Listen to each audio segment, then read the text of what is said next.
राजपुर नामक गांव के पास यमुना नदी के किनारे पर एक पाखंडी बाबा का आश्रम है। सभी गांव वाले बाबा को सिद्ध पुरुष मानते हैं और अपनी परेशानियों का हल ढूंढने या झाड़ फूंक करवाने के लिए बाबा के पास जाते हैं। बाबा भोले भाले गांव वालों को अंधश्रद्धा में झोंक कर पैसे ऐंठता रहता है।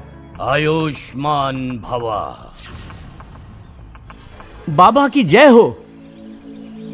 बाबा, मेरी शादी को 7 साल हो गए, मगर अब तक मेरे घर में पालना नहीं बंधा है। कुछ ऐसा इलाज बताइए कि मेरी पत्नी की गोद भर जाए।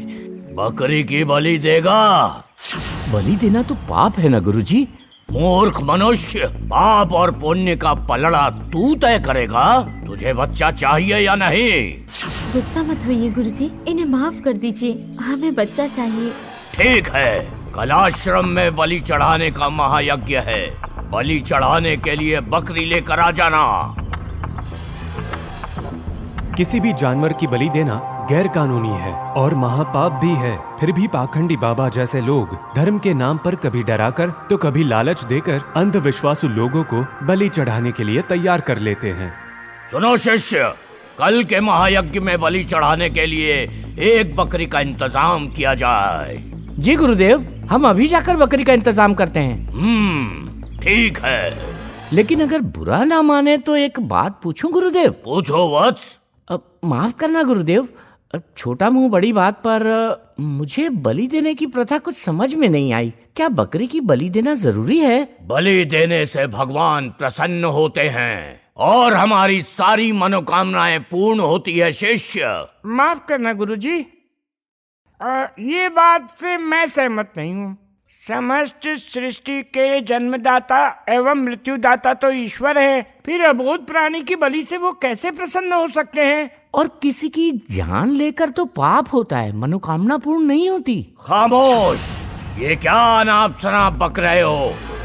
अहम ब्रह्मास्मि, भूल गए हो क्या? मेरे जैसा परम ज्ञानी महात्मा बनना है कि नहीं? बनना है गुरुदेव। तो फिर मैं जो कहूँ वही तुम्हें करना है, समझ गए? जी गुरुदेव। तो फिर जाओ और जल्दी से बलि के लिए बकरी लेकर आओ। जी गुरुदेव, जैसी आपकी आज्ञा। और फिर दोनों शिष्य बलि चढ़ाने के लिए बकरी खरीदने गांव की ओर चल पड़ते हैं। रास्ते में एक बार और दोनों शिष्य बलि के बारे में बात करते हैं।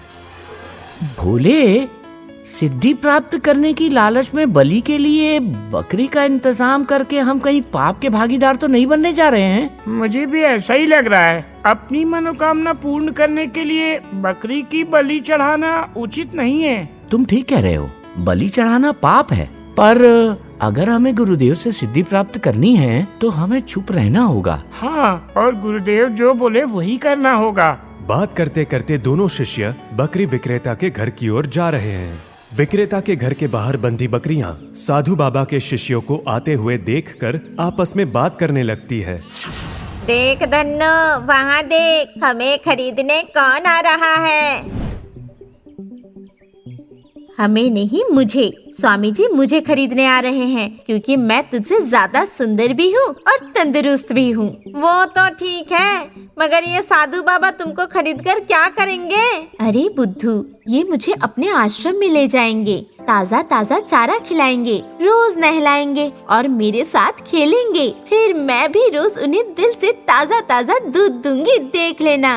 अरे वाह, कितनी किस्मत वाली होगी वो बकरी जिन्हें ये स्वामी जी ले जाएंगे, है ना? हाँ, और वो किस्मत वाली बकरी मैं ही हूँ, देख लेना। बकरियों को तो ऐसा ही लग रहा है कि उन्हें खरीदने वाला साधु है तो आश्रम में ही ले जाएगा, मगर उन्हें पता नहीं था कि ये 2 साधु तो पाखंडी बाबा के शिष्य हैं और बकरी तो बलि देने के लिए लेने आए हैं। जय गुरुदेव। पाए लागू महाराज, कहिए महाराज, कैसे आना हुआ? दरअसल बात ये है कि गुरुदेव ने हमें यहाँ एक बकरी खरीदने के लिए भेजा है, मगर बकरी खूबसूरत के साथ तंदुरुस्त भी होनी चाहिए। उन्हें खूबसूरत और तंदुरुस्त बकरी चाहिए और वो तो सिर्फ मैं ही हूँ। तब तो महाराज आप वो बकरी ले जाइए, वो खूबसूरत भी है और तंदुरुस्त भी है। ठीक है, तो आप हमें वही बकरी दीजिए। देखा, मैंने कहा था ना, ये लोग मुझे ही ले जाएंगे। यार तू बड़ी किस्मत वाली है। वो तो मैं हूँ ही। ये लीजिए बकरी के पैसे। धन्यवाद। अब कल से मैं आश्रम में ऐश करूंगी। माफ करना महाराज। बकरी की एक बात बताना तो मैं भूल ही गया। ये बकरी रोजाना 10 लीटर दूध देती है। अरे भाई, हमें दूध वूध नहीं चाहिए। बकरी तो हमें बलि चढ़ाने के लिए चाहिए। कल सुबह तो ये बकरी भगवान को प्यारी हो जाएगी। ये सुनकर बकरी के सर पर बिजली गिर पड़ती है। बकरी की आंखों में आंसू आ गए। माफ करना बहन, मुझे अपनी खूबसूरती और तंदुरुस्ती पर घमंड था, मगर ये पता नहीं था कि कभी कभी खूबसूरती और तंदुरुस्ती ही मौत का कारण बन जाते हैं। लीजिए महाराज, आपकी अमानत। शुक्रिया।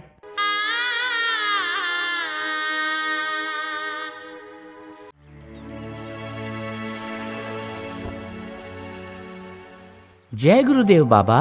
आयुष्मान भवा। बाबा, हम बलि के लिए बकरी ले आए। अब कल सुबह तुम इस बकरी को नदी के पवित्र जल में स्नान करवा के बलि के लिए हाजिर करना। जी गुरुदेव।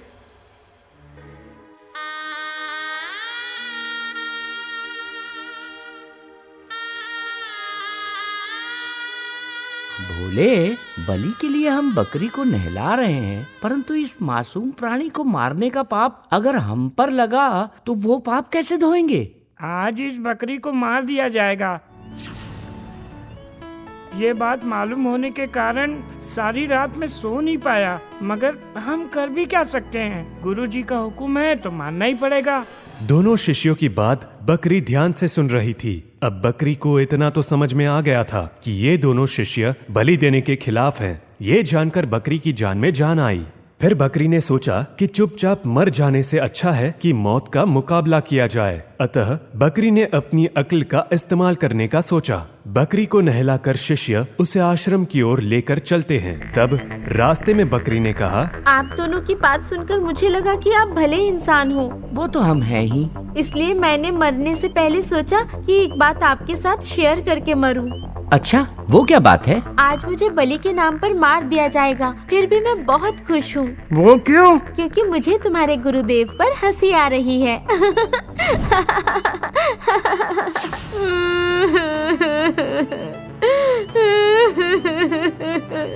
बकरी को पहले हंसता फिर रोता देख दोनों शिष्य को आश्चर्य हुआ। अतः भोला ने बकरी से पूछा, सुनो बकरी, तुमने हमें दुविधा में डाल दिया है। आज तुम्हें मार दिया जाएगा, फिर भी तुम खुश होकर जोर जोर से हंसने लगी और फिर अचानक तुम रोने लगी।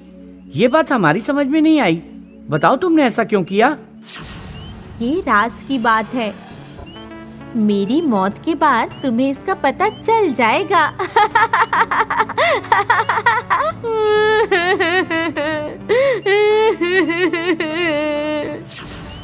बकरी ने जान बचाने के लिए अपनी अकल का इस्तेमाल शुरू कर दिया। बकरी का पहले हंसना फिर रोना दोनों शिष्य को अजीब सा लगा। बात करते करते दोनों शिष्य बकरी को लेकर आश्रम पहुंच गए। गुरुजी, आज एक अजीब घटना हो गई। ये बकरी आप पर जोर जोर से हंसने लगी। इसकी इतनी जरूरत? ये मुझ पर हंसी थी? हाँ, और फिर अचानक जोर जोर से रोने लगी। गुरुदेव, हंसते हंसते रोने लगी? ये क्या माजरा है? हमने भी यही पूछा तो इसने बताया कि ये एक राज की बात है। राज की बात है? बकरी, मरने से पहले सच सच बता दे, वो राज की बात क्या है? बाबा जी, आप मेरी बलि देना चाहते हैं तो शौक से दीजिए, मैं मरने के लिए तैयार हूँ। पहेलियां मत बुझा। मौत सामने खड़ी है, फिर भी तू हंस रही है। बता क्या बात है? सच्चाई सुन पाओगे बाबा? और फिर जान बचाने के लिए बकरी ने बखूबी अपनी अकल का इस्तेमाल किया।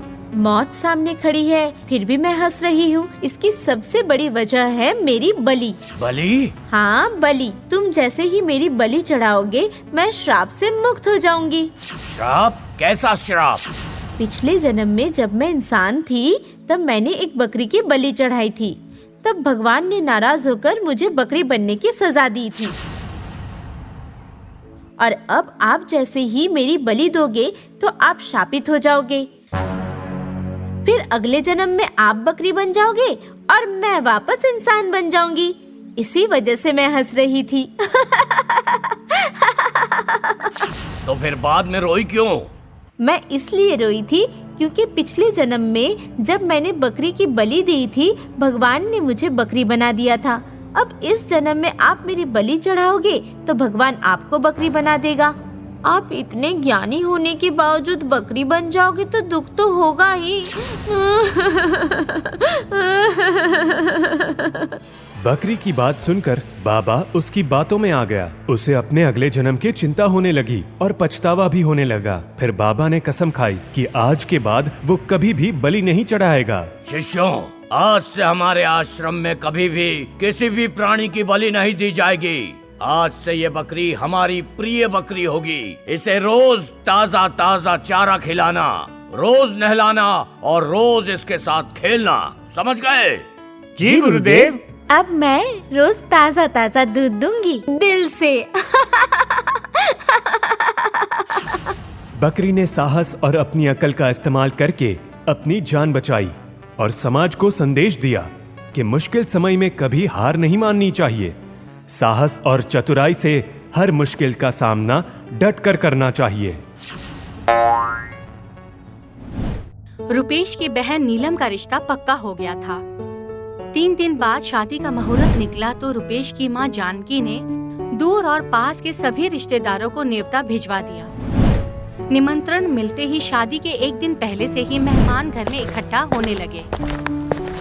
रुपेश के पिता नहीं थे, इसलिए शादी की सारी जिम्मेदारियां रुपेश और उसकी पत्नी सुनंदा उठा रहे थे। माँ जानकी तो खुशी से निहाल हुई जा रही थी। उनकी एक लौती बेटी की शादी थी और उनके बेटे और बहू शादी के आयोजन में कोई कमी नहीं छोड़ रहे थे। ये सोच सोचकर उनका सर गर्व से ऊंचा हो रहा था। ब्याह के दिन, अरे जानकी, बिटिया के लिए कुछ चीजें जेवर बनाए भी है या यूं ही सुना सपाटा से भेज देगी बेटी को? दीदी, ज्यादा तो कुछ नहीं, लेकिन गले की चेन, पेंडल, कानों के झुमके और ये झांझर वाली पायल बनवाई है। बहू ने अपनी तरफ से एक अंगूठी और नथ बनवाई है। कुल मिला के बिटिया के लायक जेवर बन ही गए। इनके जाने के बाद तो लगा था जाने कैसे बिटिया की शादी की जिम्मेदारी पूरी होगी, लेकिन भगवान सब भला करते हैं। मेरे रुपेश और सुनंदा ने सब संभाल लिया। हाँ जानकी, बड़ी किस्मत वाली है तू। आजकल ऐसे बेटे बहू बड़े नसीब वालों को ही मिलते हैं। बुआ को सारा जेवर दिखाने के बाद जानकी हड़बड़ी में जेवर को लॉकर में रखने के लिए जाती है, लेकिन चाबी ही नहीं मिल रही थी। ना जाने जल्दी जल्दी में चाबी कहाँ रख दी थी उसने। काफी देर इधर उधर ढूंढने के बाद जानकी ने ड्राइंग रूम के दीवान बेड में सारा जेवर एक पोटली में बांधकर रख दिया। घर में इतना काम था कि पूरा दिन उसे जेवर का ख्याल भी नहीं आया था। शाम होते ही सभी रिश्तेदार शादी में शामिल होने के लिए तैयार होने लगे। मैं घर पर ही रुकती हूँ। वैसे भी घर की देखभाल के लिए किसी ना किसी को तो यहाँ रुकना ही है। तुम सब जाओ, मैं यहाँ रहूंगी। बड़ी ननन के मुंह से ये बात सुनकर जानकी भी घर की जिम्मेदारियों से निश्चिंत हो गई थी। इधर जयमाला के बाद फेरों का समय आ गया था। जानकी भाभी, बहू को कहकर बिटिया के गहने और बिछिया घर से मंगवा लीजिए। पीली साड़ी के साथ हमारे यहाँ का जेवर पहना देते हैं और ये पार्लर का जेवर हटा देते हैं। ठीक कहती हो जीजी, फेरे तो शुद्ध जेवर और साड़ी में ही होने चाहिए। मैं अभी मंगवा देती हूँ। सुनंदा अपनी छोटी बहन को लेकर झटपट घर की ओर भागी। घर पहुंचकर जैसे ही उसने बेड खोला, वहाँ पर जेवर गायब थे। ना पायल, ना बिछिया, ना सोने के जेवर। खाली पोटली बेड के अंदर जस की तस रखी हुई थी। माँ की बताई हुई जगह पर से जेवर गायब होने पर सुनंदा सुन्न हो गई। हाय, ये कैसे संभव है? माँ ने जहाँ बताया था वहाँ पर जेवर क्यों नहीं है? कांपते हाथों से उसने अपने पति को फोन लगाया। सुनिए, माँ को कहिए जेवर नहीं है। अरे यार सुनंदा, सही से देखो ना, वहीं किसी सामान में दब गए होंगे। मैंने सब कुछ देख लिया रुपेश, तुम माँ को भेजो। मेरे तो हाथ पैर ठंडे हो रहे हैं। अरे तुम बिना बात परेशान हो रही हो। माँ को भेज रहा हूँ, वो खुद देखकर निकाल लेगी। उधर फेरों का समय हो रहा था।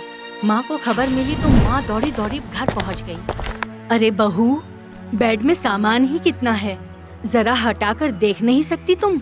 मुझे बुलवा लिया। माँ, मैंने सब जगह देख लिया, अब आप ही ढूंढ कर बताओ। जानकी अब सामान उलट पलट कर देखने लगी, लेकिन जेवर तो सच में नदारद थे। जानकी ने घबराहट में एक एक करके सारा सामान वहीं जमीन पर बिछा दिया, लेकिन जेवर तो ऐसे गायब हो गए थे जैसे गधे के सर से सिंग। अब जानकी की सांस उखड़ने लगी थी। माँ, आप शांत हो जाइए।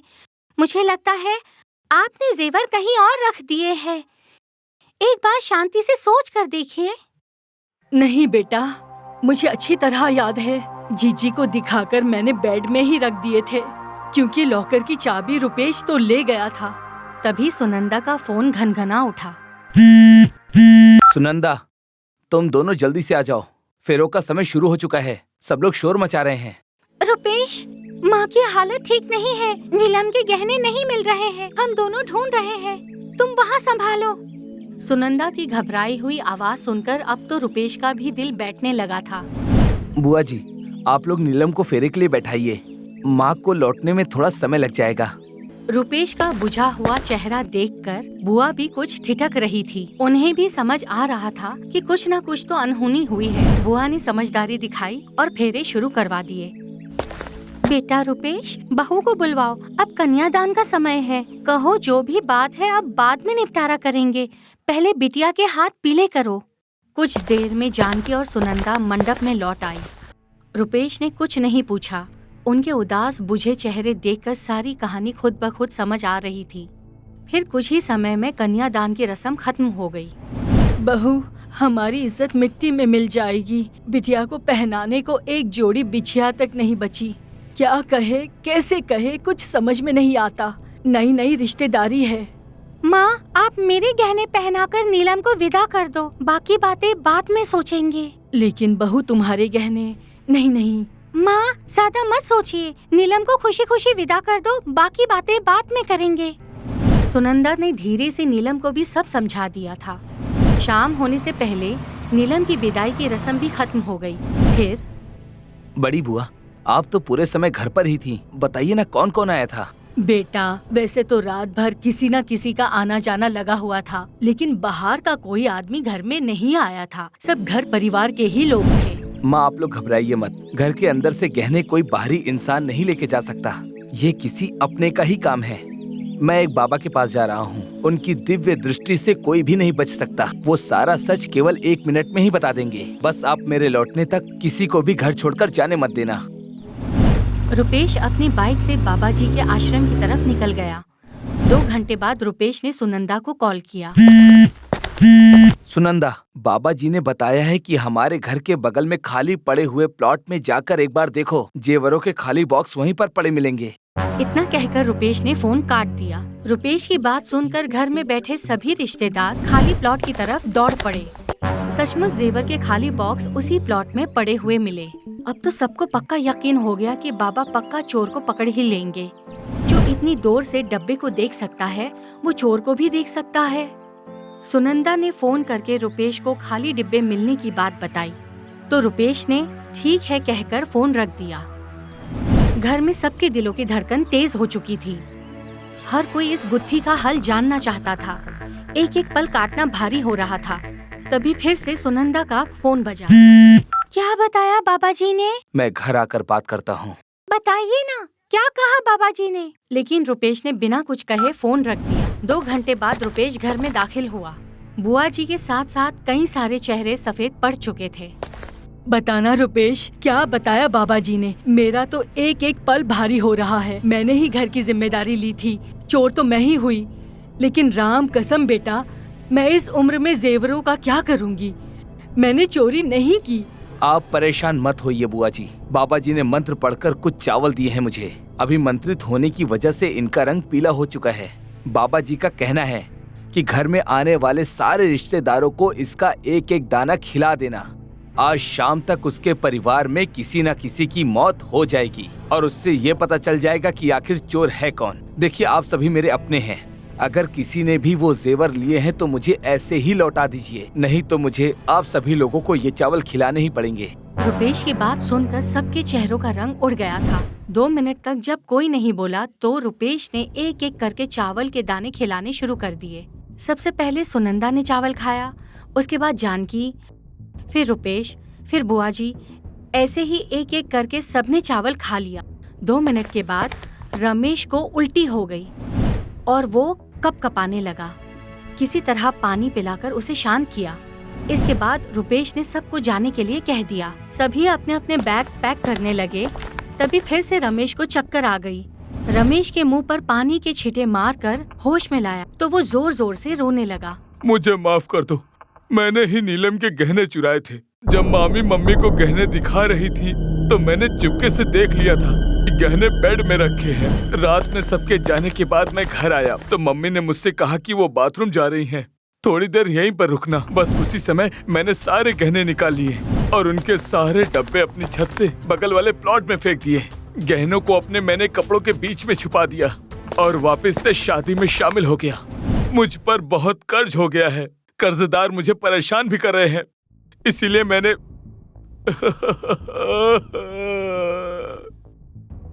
मुझसे गलती हो गई।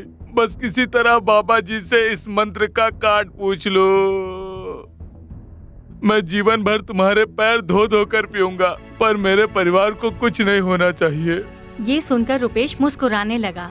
कुछ नहीं होगा आपके परिवार को, और ना ही बाबा जी ने मुझे कोई टोटका बताया है। बाबा जी ने तो पारिवारिक मामला बोलकर बात खत्म कर दी थी और कहा कि पुलिस को बताओ, वो 2 डंडे मारकर सब कुछ खुद पता लगा लेगी। लेकिन मैं इस बात को पुलिस तक नहीं ले जाना चाहता था और इसीलिए पूरे 2 घंटे तक मैं सड़क के किनारे खड़ा होकर कोई तरकीब सोच रहा था ताकि घर की बात घर में रहे और चोर भी पकड़ा जाए। फिर मैंने सोचा जिसने भी गहने लिए होंगे वो इतने बड़े बड़े डब्बे लेकर कहीं नहीं जाने वाला, उसने जरूर यहाँ वहाँ कहीं फेंक दिए होंगे। खाली पड़े प्लॉट में अक्सर लोग कूड़ा डाल दिया करते हैं, इसीलिए मैंने फोन करके सुनंदा को चेक करने के लिए कहा और मेरा तीर सही निशाने पर लगा और वो डब्बे मिल गए। उसके बाद मैंने दुकान से 5 रुपए के चावल और 2 चुटकी हल्दी खरीदी और दोनों को अच्छे से मिला दिया और घर पर आकर मैंने आप सभी को एक कहानी सुना दी कि बाबा ने मंत्र मार कर चावल दिए हैं, जिसके कारण आप सभी लोग डर गए। रमेश को उल्टी और चक्कर सिर्फ घबराहट की वजह से ही आ रहे हैं, बाबा के मंत्र के कारण नहीं। ये तो इसके मन का डर था जो इसने सब कुछ सच बोल दिया।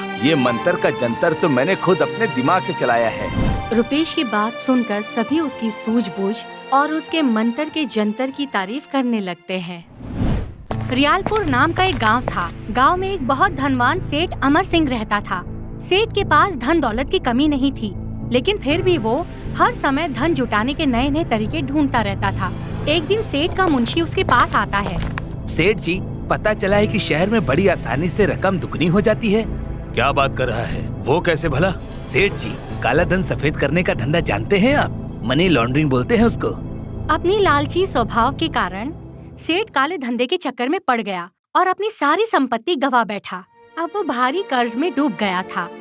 उसकी पत्नी रेखा सरकारी नौकरी करती थी, उसके कारण ही घर चल पा रहा था।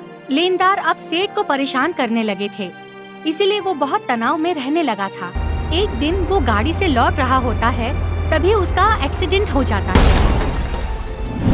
कुछ देर बाद, अरे ये मैं कहाँ गया? मेरा तो एक्सीडेंट हुआ था ना, लेकिन मेरे शरीर पर तो कोई चोट का निशान भी नहीं है। ऐसा कैसे हो सकता है? तभी सेठ देखता है कि उसके सामने काले लंबाडे में कोई व्यक्ति खड़ा हुआ है। अरे भाई, ये क्या ड्रेस पहन रखा है और ये कैसी अजीब सी जगह है? यहाँ कोई नाटक चल रहा है क्या? सेठ की बात सुनकर काले कपड़े वाला आदमी हंसने लगता है। यहाँ कोई नाटक नहीं चल रहा है, हम यमराज हैं और तुम स्वर्ग में हो। क्या बोल रहे हो? मजाक करने के लिए मैं ही मिला था क्या? इनसे मिलो, ये है हमारे सहायक चित्रगुप्त, तुम चाहो तो इनसे पूछ सकते हो। महाराज बिल्कुल सही कह रहे हैं, हमें तुम्हें धरती लोक से लेकर यहाँ आए हैं। एक्सीडेंट में तुम्हारी मृत्यु हो गई है। सेठ घबराते हुए, लेकिन ये कैसे हो सकता है? मैं ऐसे नहीं मर सकता, मुझे तो अभी बहुत कुछ करना था। मुझे पृथ्वी लोक पर वापस भेज दो। अच्छा, जब तक जीवन था तब तक तो तुम लोभ लालच ईर्ष्या ही करते रहे। अब अंत समय आया है तो तुम्हें काम याद आने लगा। नहीं नहीं, मैं आपके सामने हाथ जोड़ता हूँ, बस मुझे एक मौका और दे दीजिए, मेरे बहुत से काम अधूरे हैं। अच्छा ठीक है, चलो फिर एक खेल खेलते हैं। अगर तुम 10 अंक लाने में कामयाब हो गए तो हम तुम्हें जीवन दान दे देंगे। मुझे मंजूर है, मैं कुछ भी करने के लिए तैयार हूँ। खेल ये है कि मैं तुम्हारे अच्छे और बुरे कर्मों का हिसाब करूँगा। अगर अच्छा काम तो 1 नंबर प्लस और अगर गलत काम तो 1 नंबर माइनस। बोलो, मंजूर है? इतना कहकर यमराज सेठ की ओर देखकर मुस्कुराने लगते हैं। हाँ हाँ, मंजूर है, मुझे मंजूर है। मैंने बहुत से अच्छे काम किए हैं, मैं हर रोज मंदिर में प्रसाद चढ़ाता था। तुम्हें लगता है कि ईश्वर को तुम्हारे प्रसाद की जरूरत पड़ती है? क्या कभी किसी भूखे को भोजन कराया है? क्या किसी जरूरतमंद की मदद की है? यमराज के इतना कहते ही सेठ को एक बच्चे की सूरत याद आ गई। सेठ, आप तो बहुत बड़े आदमी हैं, रोज प्रसाद भी चढ़ाते हैं। मुझे भोजन करवा दीजिए, मैं कई दिनों से भूखा हूँ। देखो बेटा, अभी मैं प्रसाद बांटूंगा तो तुम भी खा लेना। भोजन कराने के पैसे नहीं है मेरे पास। अरे सेठ, आज भोजन करवा दीजिए ना मुझे, भगवान खुश हो जाएंगे। खिला दीजिए ना सेठ। चल जा यहाँ से, भिखमंगा कहीं का, मेरा टाइम खराब कर दिया तूने। अगले दिन जब सेठ मंदिर गया तो वहाँ पर भीड़ जमा थी। क्या हुआ, इतनी भीड़ क्यों जमा है? अरे सेठ जी, एक भिखारी बच्चे की मौत हो गई है, उसी को देखने के लिए भीड़ लगी है। कहते हैं उसने कई दिनों से भोजन नहीं किया था। सेठ जी जब देखता है तो वही बच्चा होता है जो कल उससे खाना मांग रहा था। बोलो सेठ, तुम चुप क्यों हो गए? तुम्हारे चढ़ाए हुए प्रसाद का एक कण भी ईश्वर के पास नहीं पहुंचा। जब तुम्हें सच में ईश्वर को भोजन कराने का अवसर मिला तो तुमने उसे धुतकार कर भगा दिया। बोलो, तुम एक अंक पाने का अधिकार रखते हो या फिर गंवाने का? यमराज की बात सुनकर सेठ ने गर्दन नीची कर ली। अच्छा, और क्या अच्छा काम किया? किसी से सच्चा प्रेम किया? क्योंकि सच्चा प्रेम साक्षात ईश्वर की पूजा है। हाँ, मैं अपनी बेटी और पत्नी से बहुत ज्यादा प्यार करता हूँ, अपनी जान से भी ज्यादा। वो दोनों मेरा सब कुछ है। लगता है इस बार अंक तुम ही लेकर जाओगे। अच्छा, चलो देखते हैं। इतना कहकर यमराज चित्रगुप्त की पुस्तक पढ़ने लगते हैं। इसमें तो लिखा है कि तुम अपनी पत्नी से ईर्ष्या की भावना रखते हो। उसके काम, उसे मिलने वाले सम्मान से तुम जलते हो। ये कैसा प्रेम है? मैं नहीं चाहता था कि वो नौकरी करे। असल में सरकारी ऑफिसर बनने के लायक तो मैं था, वो नहीं। मेरे अंक तो ज्यादा थे, लेकिन इंटरव्यू से मैं बाहर कर दिया गया और वो सिलेक्ट हो गई। ये तुम्हारा अहम बोल रहा है अमर। रेखा ने खुद को साबित किया है, इसीलिए तुम उससे जलने लगे। फिर ये प्रेम कैसे हो सकता है? तुमने प्रेम को कलंकित किया है, इसीलिए तुम्हारा एक अंक और काटा जाता है। मैं अपने पिता का अच्छा बेटा बना, उन्हें खुशी दी और वो बहुत खुश थे। इसका एक अंक तो मुझे ही मिलेगा। हाँ, एक अंक शायद तुम्हें इसका मिल जाता, पर यहाँ तुमने एक और गलती कर दी, इसीलिए वो एक और अंक तुम्हें नहीं मिल सकता। पर वो गलती क्या है, जरा ये तो बताइए। तुमने अपना ही घर जलाकर इल्जाम अपनी बहन पर डाल दिया। तुम एक अच्छे बेटे तो बने, पर अच्छे भाई नहीं बन पाए। प्रभु, वो गलती मेरी नहीं थी। दरअसल गलती से रॉकेट घर के अंदर चला गया था और आग लग गई थी। ये मैंने जानबूझकर नहीं किया था, मैं डर गया था, इसीलिए सारा इल्जाम दीदी के ऊपर लगा दिया। तुम्हारी गलती का बोझ जीवन भर तुम्हारी बहन ने उठाया। तुम्हारे पिता मरते दम तक तुम्हारी बहन को अपने घर में आग लगाने का दोषी मानते रहे और तुम चुपचाप तमाशा देखते रहे। वो बेचारी जीवन भर पिता के प्रेम के लिए तरसती रही। अब तुम खुद बताओ, क्या तुम एक अंक लेने के लायक हो? प्रभु, मुझे एक मौका दे दो प्रभु। मैं पापा के पैरों में गिरकर माफी मांग लूंगा।